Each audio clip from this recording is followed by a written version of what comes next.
मित्रो, माझ्या हातामध्ये एक पुस्तक आहे। या पुस्तकाचं नाव आहे साखळीचे स्वातंत्र्य। अलीकडच्या काळामध्ये तरुण पिढीनं वाचलं पाहिजे असं हे पुस्तक आहे। जगाची बदलती अर्थव्यवस्था जर आपल्याला समजून घ्यायची असेल तर हे पुस्तक त्याला एक चांगला पर्याय ठरतं। हे पुस्तक वाचल्यानंतर आपल्या लक्षामध्ये येईल की प्राचीन काळापासून आजपर्यंत कशा पद्धतीची चलन पद्धती होती आणि ती कशी बदलत आलेली आहे। यातला प्रवास जर आपण बघितला तर प्राचीन काळामध्ये वेगवेगळे चलन अस्तित्वात होते आणि तेव्हापासून आतापर्यंत म्हणजे आज ज्याला आपण क्रिप्टोकरन्सी किंवा आता बिटकॉइनची जी चर्चा करतो आपण, तर तिथपर्यंतचा हा सगळा प्रवास या एका पुस्तकामध्ये आपल्याला समजून घेता येऊ शकतो। या पुस्तकाचं टायटल जर तुम्ही बघितलं तर याचं नाव आहे साखळीचे स्वातंत्र्य। आणि या साखळीच्या स्वातंत्र्यामध्ये त्यांनी नेमकं काय काय सांगितलेलं आहे, या पुस्तकाच्या शीर्षकातच असं लिहिलेलं आहे की बिटकॉइन, मेटावर्स, NFT व टोकनॉमिक्स यांच्या नवप्रणाली असोत अथवा संगणकशास्त्र, शेती व कोणत्याही आर्थिक सामाजिक रचना असोत, येत्या काळात अशा जवळपास सर्व क्षेत्रांना कवेत घेणाऱ्या आणि त्यात बदल घडविण्याची क्षमता असलेल्या ब्लॉकचेन या नवतंत्रज्ञानाचा सखोल वेध असं या पुस्तकावरती लिहिलेलं आहे। हे पुस्तक गौरव सोमवंशी यांनी लिहिलेलं आहे, जे ब्लॉकचेनवरती मागच्या काही वर्षापासून काम करत आहेत। जागतिक स्तरावर देखील त्यांचं खूप मोठं काम आहे। विविध देशामध्ये जाऊन त्यांनी ब्लॉकचेनच्या संदर्भामधली माहिती जाणून घेतलेली आहे, काही प्रोजेक्टवर काम केलेलं आहे। अनेक देशातल्या मोठ्या मोठ्या अर्थतज्ञांसोबत त्यांची चर्चा झालेली आहे। अनेक मोठ्या मोठ्या देशामध्ये जाऊन त्यांनी याच्यावरती वेगवेगळे सेमिनार देखील घेतलेले आहेत। असे जे गौरव सोमवंशी आहेत त्यांचं हे पुस्तक आहे आणि मधुश्री पब्लिकेशनने हे पुस्तक प्रकाशित केलेलं आहे। मुळात ह्या पुस्तकामध्ये जे काही लेख आलेले आहेत हे सर्व लेख सुरुवातीच्या काळामध्ये दैनिक लोकसत्तामधून प्रकाशित झालेले आहेत आणि त्याच्यामध्ये आणखीन बरेचसे चेंजेस करून हे पुस्तक प्रकाशित करण्यात आलेलं आहे। या पुस्तकाची एक महत्त्वाची गोष्ट म्हणजे त्याचं एक महत्त्वाचं वैशिष्ट्य म्हणजे हे पुस्तक अतिशय सोप्या भाषेमध्ये आपल्याला ब्लॉकचेनचं तंत्रज्ञान समजून सांगतं। बिटकॉइन काय आहे किंवा ब्लॉकचेन जी काही तंत्रज्ञान आहे हे सर्व इतक्या सोप्या भाषेमध्ये लेखकानं समजून सांगितलेलं आहे की एवढ्या सोप्या भाषेमध्ये मला नाही वाटत की एखादं पुस्तक दुसरं असू शकतं।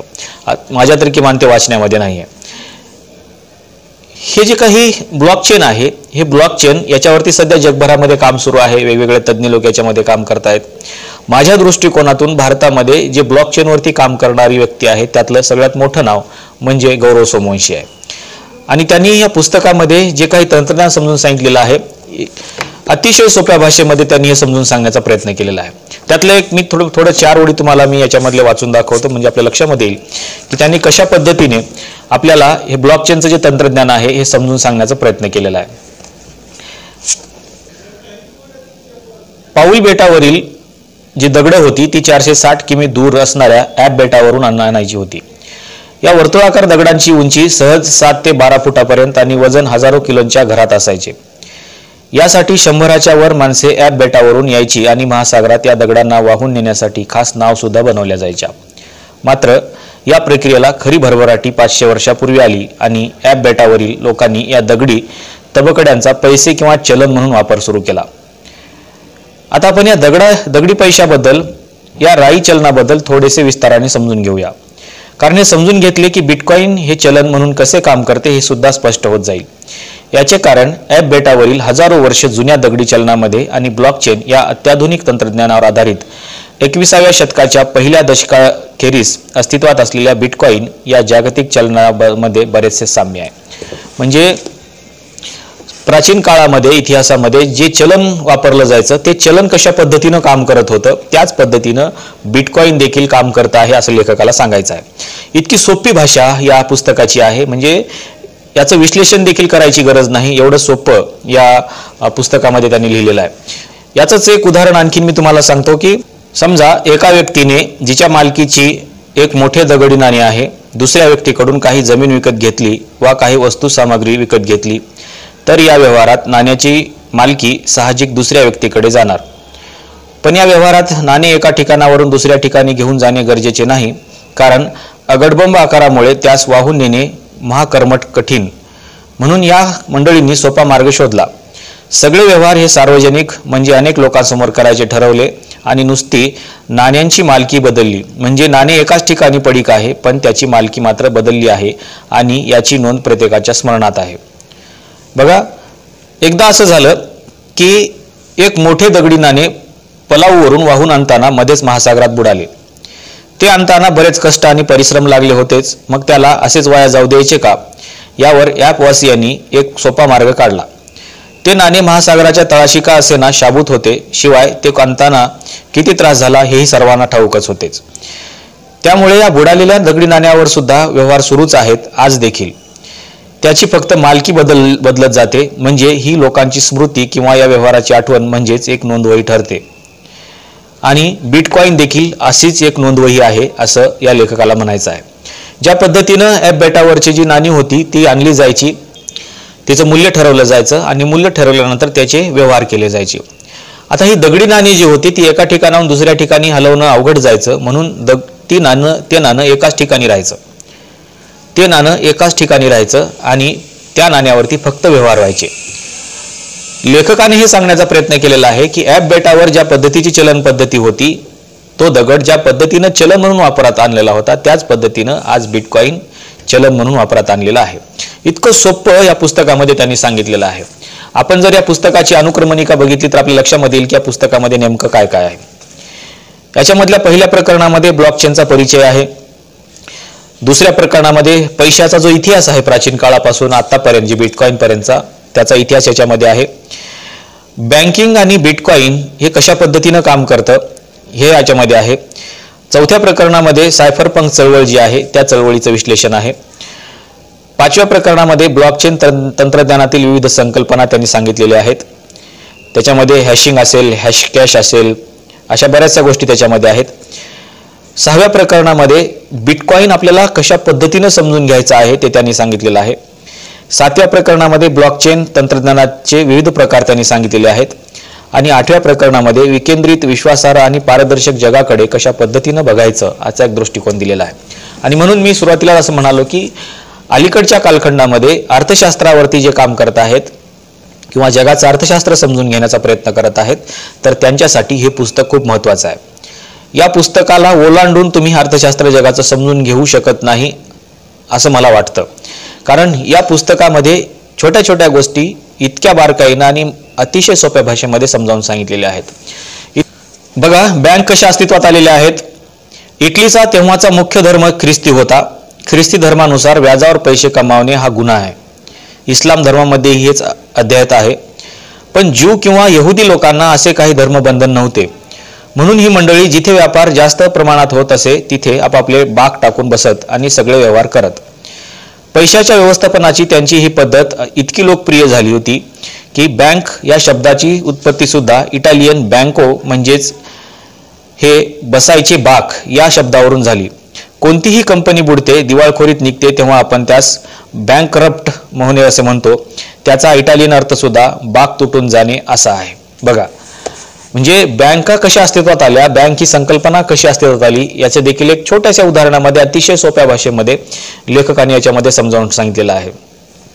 बिटकॉइन ज्याने तयार केलं तो सातोशी नाकामोटो कोण आहे याचा शोध आणखीन लागलेला नाही, पण एक अंदाज या पुस्तकामध्ये त्यांनी व्यक्त केलेला आहे की हा सातोशी नाकामोटो कोण असू शकतो. सातोशी नाकामोटोने पहिल्यांदा ज्या व्यक्तीच्या खात्यावरती बिटकॉइन ट्रान्सफर केले होते ती व्यक्ती नेमकी कोण होती आणि त्याने नेमकं काय केलं, म्हणजे ज्याचं नाव आपण हॅल्फेनी असं आपण त्याला म्हणतो, तर त्या व्यक्तीच्या अकाउंटला पहिल्यांदा 10 बिटकॉइन आले. ते कशा पद्धतीने आले, त्यानं त्या बिटकॉइनचं नेमकं काय केलं, अशी बरीचशी चर्चा या पुस्तकामध्ये रंगत जाते. हे पुस्तक एवढं इंटरेस्टिंग आहे की तुम्ही ज्यावेळेस या पुस्तकाला सुरुवातीपासून वाचायला घ्याल त्यावेळेस तुम्हाला एखाद्या चित्रपटाच्या स्टोरीनुसार हे पुस्तक पुढे पुढे घेऊन जातं, ते तुम्हाला कुठेही ब्रेक घेऊ देत नाही. आणि म्हणून या पुस्तकाचं एक वेगळं महत्त्व असं आहे की या पुस्तकामधून तुम्हाला जगाची अर्थव्यवस्था तर समजणारच आहे, पण वाचकाच्या मनामध्ये एक वेगळं इंटरेस्ट या पुस्तकामुळे निर्माण होतो आणि ही जी काही सगळी चलन पद्धती आहे ही चलन पद्धती समजून घेण्यासाठी त्याची देखील उत्सुकता वाढत जाते. म्हणजे प्रत्येक पानावरून जात असताना आपल्याला त्या प्रत्येक पानावरती एक वेगळे उत्सुकता आपल्याला दिसून येते. म्हणून याच्यामध्ये बरेचसे उदाहरणं दिलेली आहेत चलन पद्धतीचे आणि ते चलन पद्धती कशा पद्धतीने वापरली जात होती त्याच्यामध्ये कुठे अडथळे आले, चलन पद्धती कशा बदलत गेल्या, हे सगळं याच्यामध्ये पुढे आलेलं आपल्याला पाहायला मिळतं. आणि सगळ्यात महत्त्वाचं म्हणजे ब्लॉकचेनचं जे तंत्रज्ञान आहे हे तंत्रज्ञान आपण समजून घेतलं पाहिजे, कारण हे ब्लॉकचेनचं जे तंत्रज्ञान आहे हे तंत्रज्ञान अनेक गोष्टी आपल्या कवेत घेऊन बसणार आहे. आणि म्हणूनच सुरुवातीला लेखकांना असं सांगितलेलं आहे या पुस्तकाच्या पहिल्याच कव्हरवरती की बिटकॉइन, मेटावर्स, NFT व टोकनॉमिक्स अशा अनेक प्रणाली आहेत किंवा संगणकशास्त्र आहे, शेती आहे, आर्थिक सामाजिक रचना आहे, अशा जवळपास सगळ्याच क्षेत्रांना हे ब्लॉकचेन आता कवेत घेणार आहे. आणि म्हणून आपल्या हातामध्ये याचं ज्ञान असणं गरजेचं आहे, कारण येणाऱ्या काळामध्ये हे ब्लॉकचेन समजून घेणं आणि त्याच्यावरती काम करणं हे महत्त्वाचं मानलं जाणार आहे. आणि याच्यामध्ये बऱ्याचशा रोजगाराच्या संधी देखील उपलब्ध होणार आहेत. म्हणजे याच्याकडे ब्लॉकचेनच्या तंत्रज्ञानाकडे एक नवा आपण त्याला काय म्हणू शकतो की एक व्यावसायिक दृष्टिकोनातून देखील आपण या तंत्रज्ञानाकडे बघू शकतो. आणि म्हणून हे ब्लॉकचेन हे तंत्रज्ञान आपल्याला समजून घेणं गरजेचं आहे.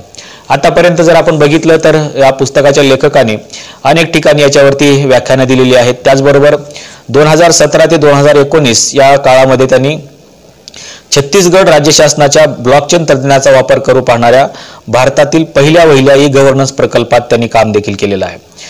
आणि तुम्हाला सांगायला आनंद वाटेल की या प्रकल्पाला वर्ल्ड बँकेने फायनान्स केलेला आहे.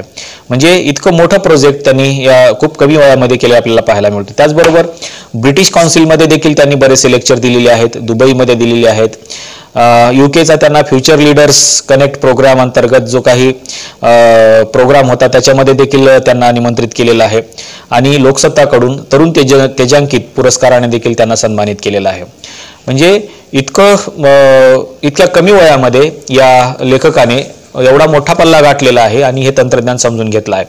माझ्या दृष्टिकोनातून तर असं दिसतं की भारतामध्ये ब्लॉकचेन समजून घेतलेले जे लोक आहेत ते मिनिमम एक 400 ते 500 असतील. त्याच्यामध्ये मला गौरवचं नाव घेत असताना असं म्हणू शकतो की गौरव हा त्यातल्या पहिल्या 10 मधला एक असावा. कारण एवढ्या सोप्या भाषेमध्ये त्यांनी हे पुस्तक तर लिहिलेलंच आहे, पण अनेक देशामध्ये जाऊन हे ब्लॉकचेनचं तंत्रज्ञान तिथल्या लोकांना त्यांनी समजून सांगितलेलं आहे. इतकंच नाही तर छत्तीसगडच्या गव्हर्नमेंटमध्ये जे ई गव्हर्नन्स ज्याला आपण म्हणतो त्या गव्हर्नन्स सोबत देखील त्यांनी काम केलेलं आहे. त्यांच्याकडल्या ज्या जमिनी आहेत त्या ब्लॉकचेनवरती त्यांनी कशा पद्धतीने आणलेल्या आहेत हे देखील त्याचे देखील उदाहरण त्यांनी सांगितलेली आहेत. त्याचबरोबर नाशिकमध्ये असलेली सह्याद्री फार्मा जी आहे ती कशा पद्धतीनं काम करते, त्याचं टेक्निक काय नेमकं, आणि अशा किती मुवमेंट्स आहेत, किती संघटना आहेत किंवा ज्याला आपण किती बिझनेसमॅन आहेत की त्यांनी या तंत्रज्ञानाचा वापर केलेला आहे याची उदाहरणं देखील याच्यामध्ये त्यांनी दिलेली आहेत. बराचसा प्रवास जगभराचा करून या लेखकाने ही मेहनत घेतलेली आहे आणि पुस्तक लिहिलेलं आहे. त्याच्यामुळं हे पुस्तक अतिशय महत्त्वाचं आहे. येणाऱ्या काळामध्ये आपल्या सगळ्यांनाच या तंत्रज्ञानाची गरज भासणार आहे. बिटकॉइन काय आहे हे समजून घेणं देखील गरजेचं आहे. आणि हे ब्लॉकचेन याच्यावरती कशा पद्धतीनं आपण काम करू शकतो, याच्यामध्ये आपलं करिअर होऊ शकतं का, या सगळ्याच दृष्टिकोनातून हे पुस्तक महत्त्वाचं आहे. म्हणून माझी आपल्याला सगळ्यांना एक विनंती आहे की हे पुस्तक तुम्ही नक्की वाचा. हे पुस्तक फ्लिपकार्टवरती किंवा ऑनलाईन जे ॲमेझॉन वगैरे ॲप आहेत त्याच्यावरती हे पुस्तक तुम्हाला सहज उपलब्ध होईल. पुस्तकाची जर किंमत आपण बघितली तर हे पुस्तक फक्त 300 रुपयाची याची प्राईज आहे आणि जवळपास 245 पानाचं हे पुस्तक आहे. 245 पानाचं पुस्तक आहे. हे पुस्तक 2 दिवसामध्ये वाचून देखील पूर्ण होऊ शकतं. मधुश्री पब्लिकेशनने हे पुस्तक प्रकाशित केलेलं आहे. त्याच्यामुळं आपण हे पुस्तक नक्की वाचलं पाहिजे आणि हे जे नवतंत्रज्ञान आहे हे नवतंत्रज्ञान समजून घेतलं पाहिजे. त्याच्यासाठी तुम्हाला या पुस्तकाची खात्रीशीरपणे मी सांगतो की या पुस्तकाची तुम्हाला 100% मदत होईल. आजच्या व्हिडिओमध्ये इथंच थांबूया. पुन्हा एखाद्या दिवशी अशाच एका नव्या पुस्तकावरती चर्चा करण्यासाठी आपण भेटूया. आपण हे पुस्तक नक्की वाचाल. या व्हिडिओला लाईक करा, शेअर करा आणि सबस्क्राईब करा. आजच्या व्हिडिओमध्ये इथंच थांबूया. धन्यवाद.